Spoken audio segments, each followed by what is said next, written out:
Hello, my Aquarius babies. So, ano ba mga aasahan ng mga Aquarius babies natin ngayong 2024? So, let's see. Sa inyo rin mga cross watchers out there. Okay. So, we have here the King of Cups, Page of Cups. So, may water sign, strong water sign dito na maaari mag-offer sa'yo ng cup of love, a new paring new person, and hindi lang isa. So, may mga tao na magkukumpitensya para lang makuha ang atensyon ng ating mga Aquarius babies ngayon, ha? Okay, so isa sa mga taong 'to is person from the past, ano yung isa naman is fresh energy. So, it's up to you, may option ka, new and old energy. Bottom card is the World card. So, for some of you, itong taong isa sa kanila maaaring makilala mo online, and yung isa naman is a past person. So, kung ano man ang mag-connect dun sa energies na yon. So, tingnan natin sa messages ng Archangel, my Aquarius babies.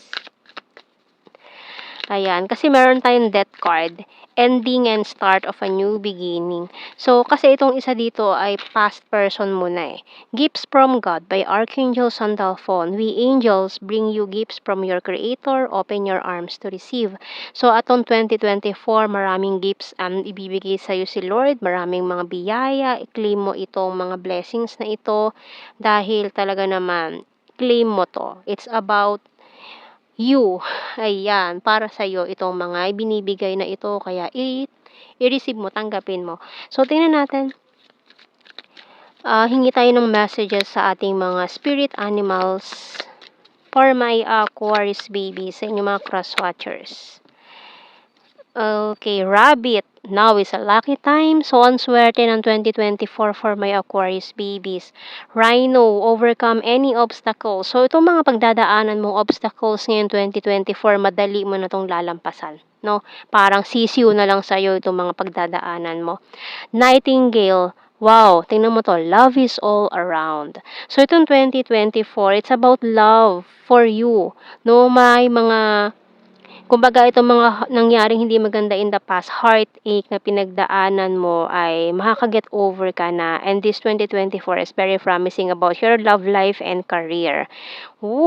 And maaaring ito na rin ang time na mag-settle down ka sa person na ito, magkaroon ng anak. Ayan, mga nakikita ko for you, Aquarius. And tignan pa natin dito sa ating.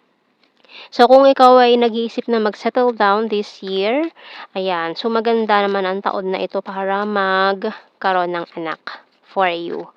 Okay, so tingnan natin. Powerful and discipline. Letting you go, walking away. This is not over yet. So, pero ito dalawang tao kasi itong energy natin dito. Isang new and fresh at isang from the past. So, bahala ka na sa options mo, ha?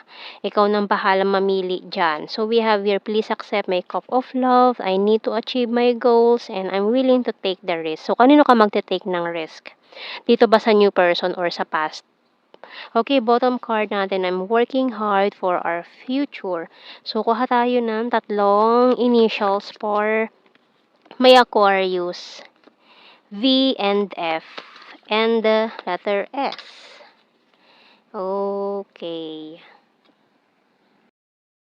And let's see sa ating signs and symbol cards natin. Oops. Teddy bear binoculars. And the bird. And the mask. Light bulb. Okay. Bottom card natin dito. Ground. Wow.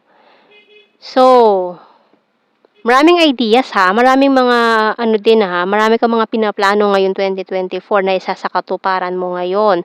And about dito sa dalawang taong pagpipilian mo, mukhang mas lamang itong person kasi na nakilala mo na noon pang bata kayo. Ayan. Kasi pero syempre depende na to sa inyo, iba-iba kayo ng sitwasyon, ha. Pero kung ano man yung nilalaman ng puso mo, kasi mukhang ito yung taong ito na nagbigay sa'yo ng heartache, no. So, depende na sa kung ano ang tinitibok ng puso mo, kung sino ba sa kanila. Kasi may nagtatago dito ng kanyang emotions, eh. So, pakiramdaman mo mabuti kung sino sa kanila yung nagsasabi ng totoo or hindi. So, yan ang ating reading for you, Aquarius baby. So, thank you for watching. Take care and God bless. See you in our next reading, guys. Bye-bye.